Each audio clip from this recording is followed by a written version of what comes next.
seen the unfurling of flags, the lighting of candles, the giving of blood, the saying of prayers in English, Hebrew, and Arabic. My fellow citizens, tonight we are a country awakened to danger and called to defend freedom. Our grief is turned to anger, and anger to resolution.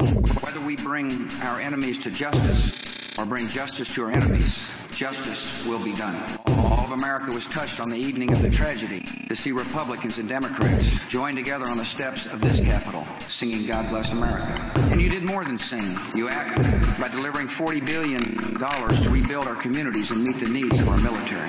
I thank you for your friendship, for your leadership, and for your service to our country. Once again, we are joined together in a great cause. On September the 11th, enemies of freedom committed an act of war against our country. Americans have known wars, but for the past 136 years, they have been wars on foreign soil, except for one Sunday in 1941. Americans have known the casualties of war, but not at the center of a great city on a peaceful morning.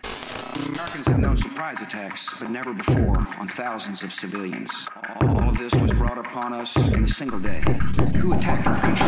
The evidence we have gathered all points to a collection of loosely affiliated terrorist organizations known as Al-Qaeda. Al-Qaeda is to terror what the mafia is to crime, but its goal is not making money. Its goal is remaking the world and imposing its radical beliefs on people everywhere. This group and its leader, a person named Osama bin Laden, are linked to many other organizations in different countries. They are trained in the tactics of terror. They are sent back to their homes or sent to hide in countries around the world to plot evil and destruction. Afghanistan's people have been brutalized. You can be jailed for owning a television. The United States respects the people of Afghanistan. After all, we are currently its largest source of humanitarian aid, but we condemn the Taliban regime. It is not only repressing its own people, it is threatening people everywhere, sponsoring and sheltering and supplying terrorists by aiding and abetting murder. The Taliban regime is committing murder.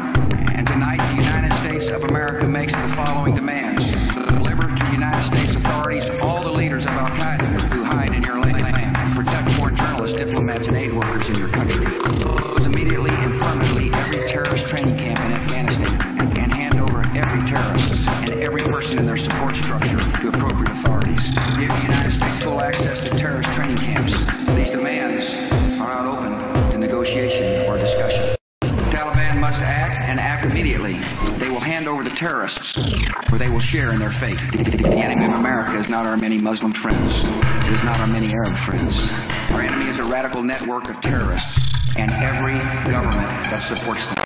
Our war on terror begins with Al-Qaeda. It will not end until every terrorist group of global reach has been found, stopped. They hate what they see right here in this chamber.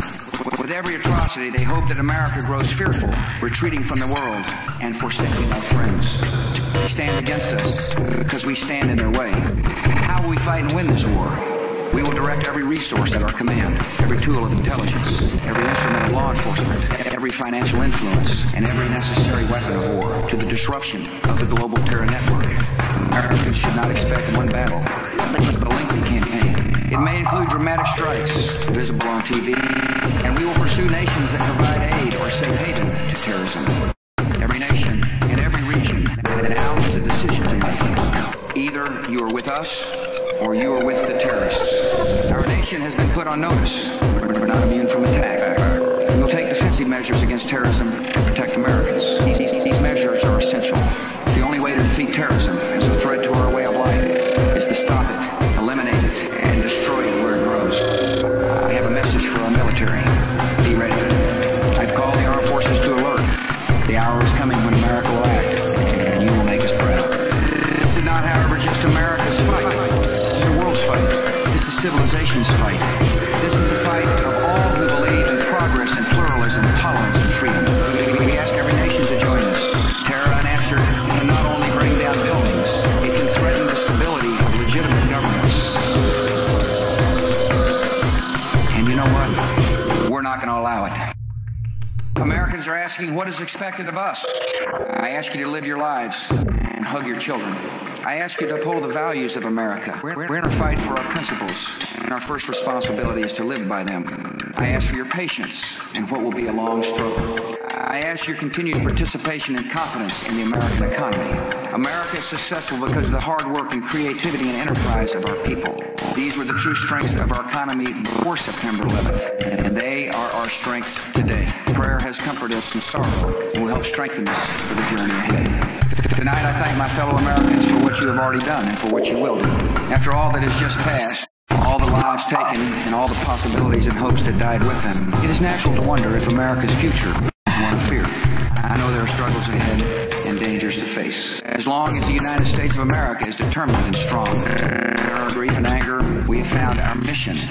Freedom and fear are at war. The advance of human freedom, the great achievement of our time, and the great hope of every time, now depends on us. Our nation, this generation, will lift the dark threat of violence from our people and our future. I will not yield. I will not rest. I will not relent in waging this struggle for freedom and security for the American people. The course of this conflict is not known, yet its outcome is certain. May God grant us wisdom.